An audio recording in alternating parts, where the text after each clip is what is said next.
देहरादून में सीएम धामी कर रहे समीक्षा बैठक। सचिवालय में विभिन्न विभागों की कर रहे हैं समीक्षा। सशक्त उत्तराखंड @25 की समीक्षा बैठक।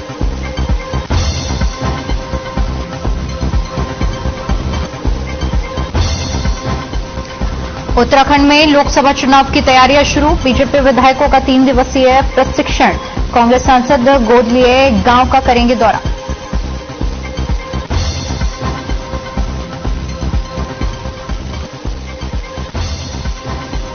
चारधाम यात्रा को लेकर कोटद्वार में होगी संयुक्त यातायात रोटेशन समिति की बैठक। 2 अप्रैल को होगी बैठक। 9 बस कंपनियों के प्रतिनिधि लेंगे भाग।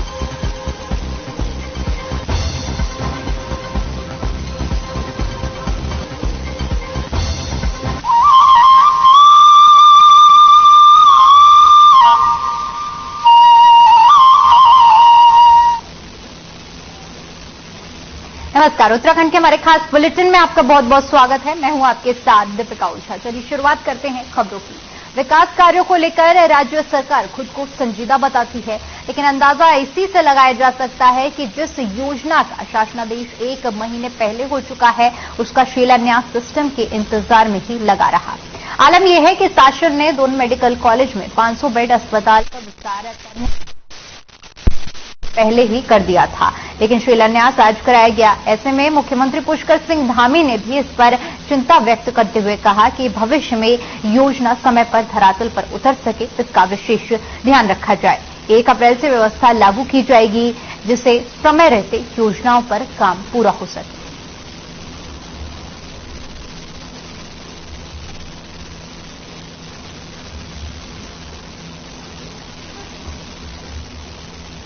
अप्रैल माह से हम लोग इस पर निश्चित रूप से ये हमारा प्रयास रहेगा भविष्य में कि सभी योजनाएं समयबद्ध तरीके से और जो समय सीमा है उस समय सीमा पर उसका शिलान्यास भी हो और शिलान्यास के साथ साथ उसका लोकार्पण।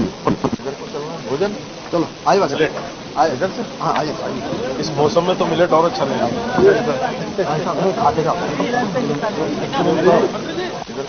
भोजन चलो आइए इधर से। हाँ आइए।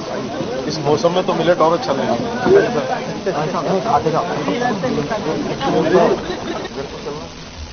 उत्तराखंड में अगले साल होने वाले 2024 के लोकसभा चुनाव के लिए बीजेपी कांग्रेस ने तैयारियां शुरू कर दी हैं। एक तरफ जहां बीजेपी विधायकों को 3 दिवसीय प्रशिक्षण देने जा रही है, तो दूसरी तरफ कांग्रेस सांसदों द्वारा गोद लिए गए गांव की हकीकत को धरातल पर जानने के लिए गांव का दौरा किया जा रहा है। कांग्रेस प्रदेश अध्यक्ष करण माहरा का कहना है कि उत्तराखंड कांग्रेस लगातार अपने संगठन को मजबूत करने का कार्य कर रही है। बूथ स्तर पर पार्टी को मजबूत किया जा रहा है। इस दौरान उन्होंने बताया कि कांग्रेस नेता जल्द ही सांसदों द्वारा गोद लिए गांव की हकीकत जानने के लिए गांव में जाएंगे।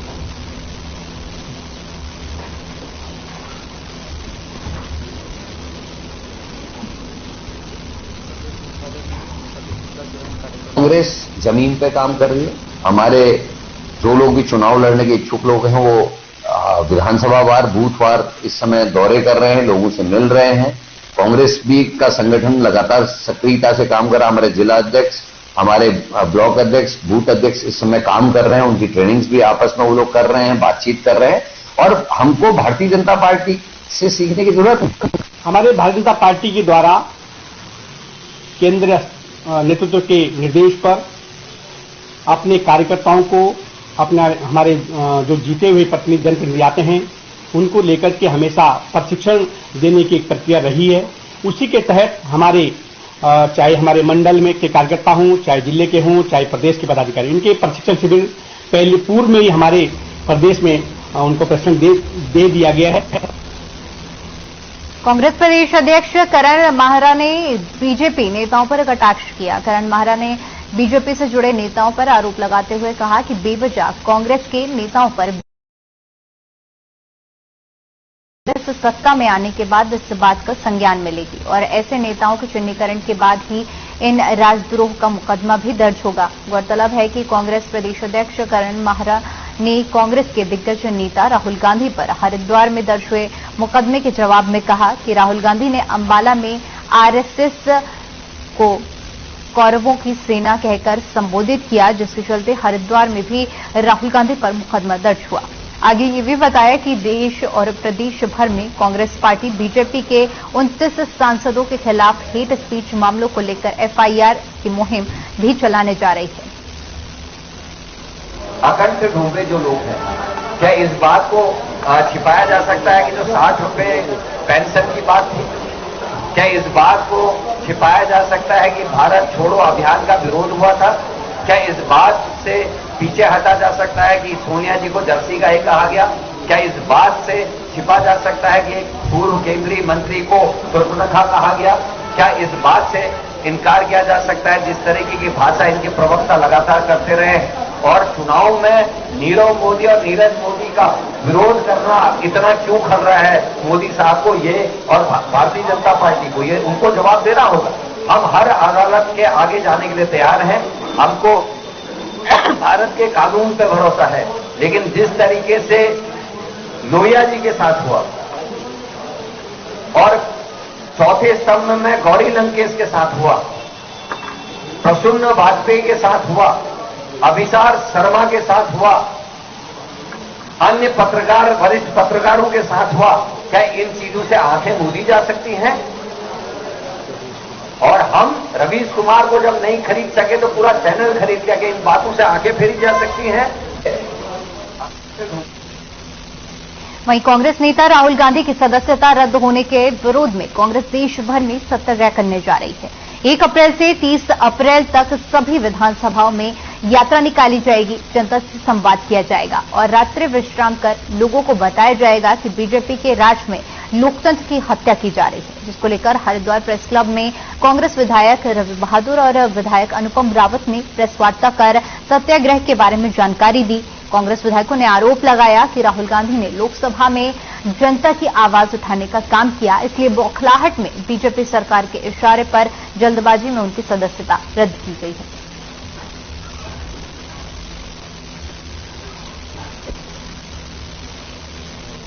ये हम पूरे देश में जो है आज जनता में बहुत रोष है और सत्याग्रह जो है हमारा चलेगा, क्योंकि हम सत्य और अहिंसा पे चलने वाली पार्टी है और जनता की आवाज को नहीं दबाया जा सकता। राहुल गांधी जी जनता की आवाज है और अगर गलत करने वाले को टोका नहीं जाएगा तो गलत और बढ़ेगा और ये पूछने का पूरा अधिकार है, हर जनता को अधिकार है कि अडानी जी और मोदी जी में क्या रिश्ता है और उसको हम जनता तक ले जाने का कार्य करेंगे।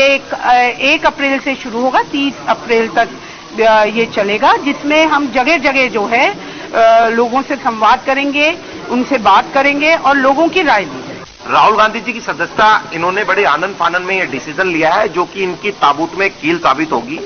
इस देश की जनता जान रही है और उन्होंने जो भी सवाल उठाए थे वो बड़े वाजिब थे और देश की जनता के लिए उठाए थे कि देश की जनता का अधिकार है। जब भी हम विधानसभा में या संसद में कोई चीज बोलते हैं तो वो हम वहां के लोगों के लिए, उस क्षेत्र के लोगों के लिए, देश के लोगों के लिए बोलते हैं कि लोगों का अधिकार है। वहीं रुड़की में नगर निगम अधिकारियों ने कर्मचारी के साथ स्वच्छता मिसाल मार्च यात्रा निकाली गई और साथ ही नगरवासियों को जागरूक कराया गया। बता दें कि नगर निगम से मुख्य नगर आयुक्त विजयनाथ शुक्ला के नेतृत्व में ये मशाल मार्च निकाली गई। इस दौरान मुख्य नगर आयुक्त विजयनाथ शुक्ला ने बताया कि स्वच्छता पखवाड़ा के अंतर्गत नगर निगम की ओर से नगर में स्वच्छता मशाल मार्च निकाली है। वहीं नगर की जनता से अपील करते हैं कि निगम की गाड़ी में ही कूड़ा डालें और गीला कूड़ा और सूखा कूड़ा अलग अलग रखें, साथ ही साथ अपने आसपास परिसर को भी स्वच्छ बनाएं। उन्होंने कहा कि इस यात्रा में समस्त नगर निगम के कर्मचारी और सफाई कर्मी मौजूद रहें।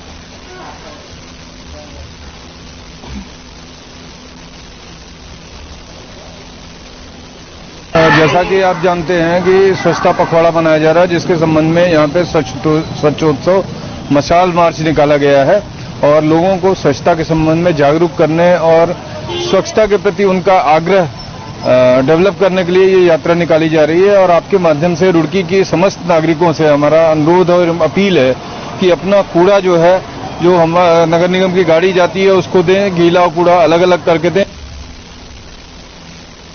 वहीं दिल्ली हरिद्वार हाईवे पर अलग अलग जगह सड़क हादसों में 2 लोगों की मौत हो गई, जबकि 4 लोग गंभीर रूप से घायल हो गए। एक हादसे में कार डिवाइडर से टकरा गई, जबकि दूसरे हादसे में कार आगे जा रहे वाहन से टकरा गई। पुलिस ने शवों का पंचनामा भरकर पोस्टमार्टम के लिए भेज दिया है। बता दें कि हरियाणा के पानीपत जिला निवासी 3 लोग शुक्रवार की रात कार से हरिद्वार जा रहे थे। जैसे ही कार बाईपास पर खटका गांव के पास पहुंची तो कार अनियंत्रित होकर डिवाइडर से टकरा गई।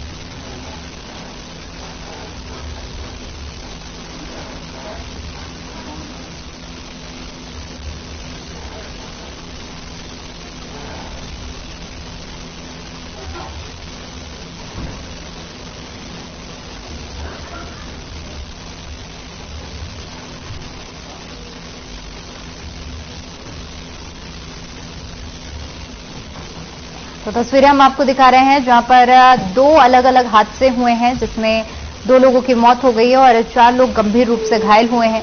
रुड़की में घटना हुई है जहां पर हरिद्वार जाते वक्त कार अनियंत्रित होकर डिवाइडर से टकरा गई और इस पूरे हादसे में 2 लोगों की मौत हुई है, जिनके शव को कब्जे में लेकर पुलिस ने पोस्टमार्टम के लिए भेज दिया है। साथ ही साथ 4 लोगों के घायल होने की भी खबर सामने आ रही है, जिन्हें नजदीकी अस्पताल में भर्ती कराया गया है, जहां उनका उपचार जारी है। तो तेज रफ्तार का कहर देखने को मिला है, जहां पर एक ही दिन में 2 अलग अलग हादसे हुए हैं। पहला हादसा जब एक कार डिवाइडर में जा टकराई और दूसरा हादसा जब एक कार आगे जा रहे वाहन से टकरा गई। इस पूरे हादसे में 2 लोगों की मौत हुई है और 4 लोग गंभीर रूप से घायल हुए हैं। तस्वीरें भी हम आपको दिखा रहे हैं जहां पर ये दुर्घटना हुई है।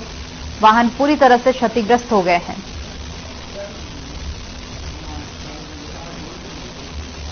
वहीं अगले साल होने वाले 2024 के लोकसभा चुनाव के लिए उत्तराखंड बीजेपी कांग्रेस ने तैयारियां शुरू कर दी हैं। एक तरफ जहां बीजेपी विधायकों को 3 दिवसीय प्रशिक्षण देने जा रही है, तो दूसरी तरफ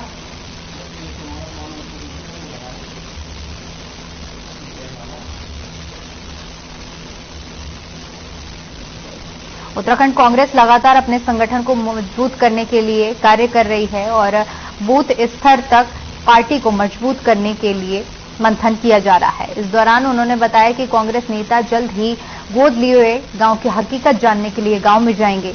वहीं बीजेपी प्रदेश मीडिया प्रभारी मनवीर सिंह चौहान का कहना है कि 8, 9 और 10 अप्रैल को राजधानी देहरादून में पार्टी के सभी विधायकों के प्रशिक्षण शिविर का आयोजन किया जा रहा है, जिसमें प्रधानमंत्री नरेंद्र मोदी, बीजेपी राष्ट्रीय अध्यक्ष जेपी नड्डा वर्चुअल रूप से सभी का मार्गदर्शन करेंगे।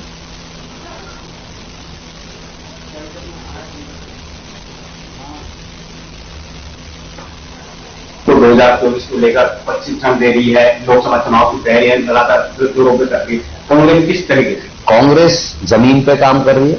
हमारे जो लोग भी चुनाव लड़ने के इच्छुक लोग हैं, वो विधानसभा वार, बूथवार इस समय दौरे कर रहे हैं, लोगों से मिल रहे हैं।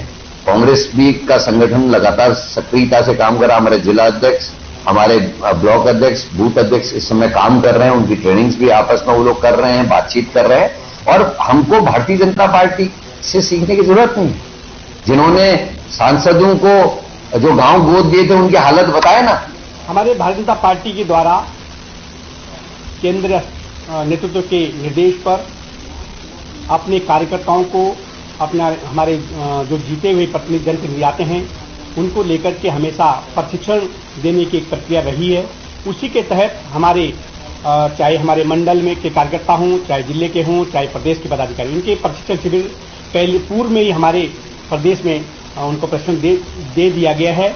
इसके बाद हमारे जो जनप्रतिनिधि विधायक गण हैं, विधायकों को प्रशिक्षण शिविर लगाने की योजना है और 8, 9 और 10 अप्रैल को देहरादून में 3 दिवसीय प्रशिक्षण शिविर लगने वाला है, जिसमें हमारे केंद्रीय नेतृत्व द्वारा मार्गदर्शन दिया जाएगा। वहीं हल्द्वानी में विधायक सुमित हदयेश और उप नेता प्रतिपक्ष भुवन कापड़ी ने प्रेस कॉन्फ्रेंस कर केंद्र सरकार पर सवाल खड़े किए। उन्होंने कहा कि केंद्र सरकार राहुल गांधी के सवालों से डर गई, इसलिए जल्दबाजी में उनकी संसद सदस्यता रद्द की गई और अब सरकार उनका बंगला खाली करा रही है। केंद्र सरकार आज विपक्ष से घबरा गई और जनता 2024 में बीजेपी को इसका जवाब देगी। उन्होंने कहा कि देश भर में राहुल गांधी के करोड़ों घर हैं, हमारे सबके घर उनके अपने हैं और राहुल गांधी इस कार्रवाई से डरेंगे नहीं, सरकार से लड़ते रहेंगे। हम सब कांग्रेसी उनके साथ हैं।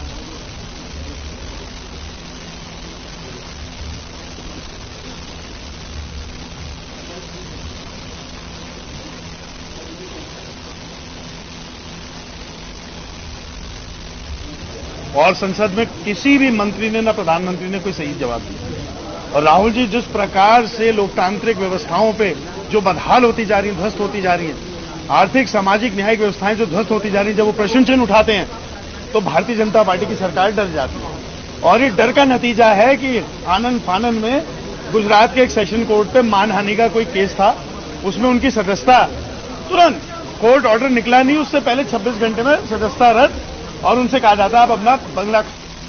वहीं रुड़की के सिविल लाइंस स्थित एक होटल में पत्रकारों से वार्ता करते हुए रुड़की महानगर अध्यक्ष एडवोकेट राजेंद्र चौधरी ने कहा कि मोदी ने अडानी के साथ मिलकर देश का सबसे बड़ा आर्थिक घोटाला किया है। इस आर्थिक घोटाले की जांच के लिए संयुक्त संसदीय समिति का गठन की मांग कांग्रेस अध्यक्ष मल्लिकार्जुन खड़गे और राहुल गांधी ने की, लेकिन बीजेपी इसके लिए तैयार नहीं है। उन्होंने कहा कि राहुल गांधी की आवाज दबाकर बीजेपी महंगाई, बेरोजगारी आदि मुद्दे से जनता का ध्यान भटकाना चाहती है। साथ ही साथ राष्ट्रीय और प्रदेश के साथ साथ स्थानीय मुद्दों पर कांग्रेस मजबूती से लड़ाई लड़ेगी। छबरेड़ा विधायक और जिलाध्यक्ष वीरेंद्र जाति ने कहा कि अडानी मामले में आवाज को बुलंद कर रहे हैं, जैसे वो संवैधानिक दृष्टिकोण से भारतवर्ष को चलाने की बात कर रहे हैं, जैसे वो संसद में अपने हकों की मांग कर रहे थे और सरकार ने देशभाव के कारण उनकी सदस्यता को रद्द कर दिया। वहीं कांग्रेस पार्टी आज से सत्याग्रह आंदोलन की शुरुआत करने जा रही है। इसी क्रम में आज विकासनगर अंतर्गत सेलकुइस में कांग्रेस के वरिष्ठ नेता और पार्टी के प्रदेश उपाध्यक्ष अरविंद शर्मा ने पत्रकार वार्ता के दौरान सरकार पर हमला बोला। उन्होंने कहा कि केंद्र की बीजेपी सरकार तानाशाही कर विपक्ष की आवाज को दबाना चाहती है। केंद्र सरकार की दमनकारी नीति, महंगाई, भ्रष्टाचार और राष्ट्रीय संपत्ति की खुली लूट के खिलाफ कांग्रेस अपने आंदोलन को जारी रखेगी। वहीं दूसरी ओर प्रदेश सरकार को घेरते हुए कहा कि जहां एक ओर सरकार अंकिता भंडारी हत्याकांड में शामिल वीआईपी का नाम उजागर नहीं कर पाई और न ही जोशीमठ आपदा प्रभावितों को उनका हक दे पाई।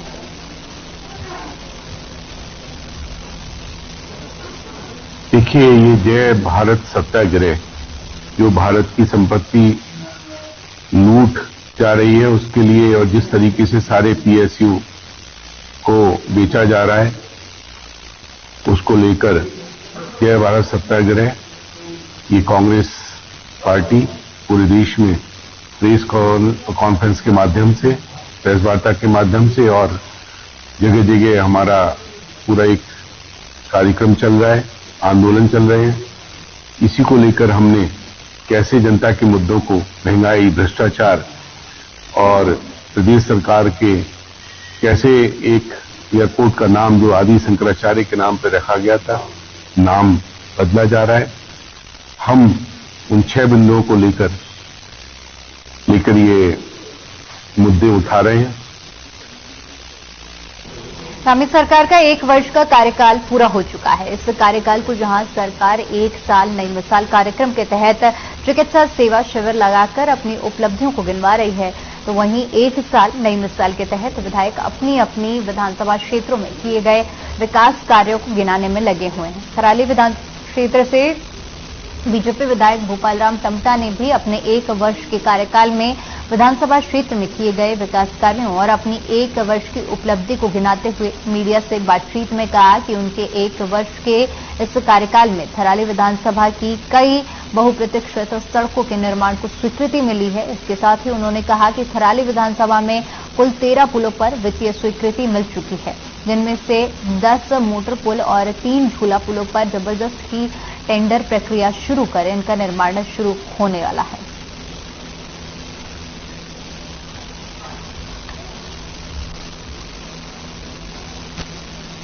अभी 1 सप्ताह पहले हो गई थी, जिसमें नंद तीसरी धरा तल्ला की थी, दूसरी हमारी कुलसारी नेल ढालू वाली सड़क थी और कुछ हमारी सड़कें नंदानगर की हुई हैं, जिसमें हमारी एक बहुत महत्वपूर्ण सड़क हुई थी। मैं समझता हूं कि हमारी अभी बहुत सारी सड़कें स्वीकृति की कगार पर हैं और मैं समझता हूं कि चाहे वो स्पेशल कंपोनेंट प्लान की हो, चाहे स्टेट सेक्टर की हो, मैं माननीय मुख्यमंत्री जी का, माननीय लोक निर्माण मंत्री जी का धन्यवाद करना चाहता हूं। चलिए, फिलहाल के लिए उत्तराखंड की खबरों में इतना ही। बाकी तमाम खबरों के लिए बने रहिए हमारे साथ। नमस्कार।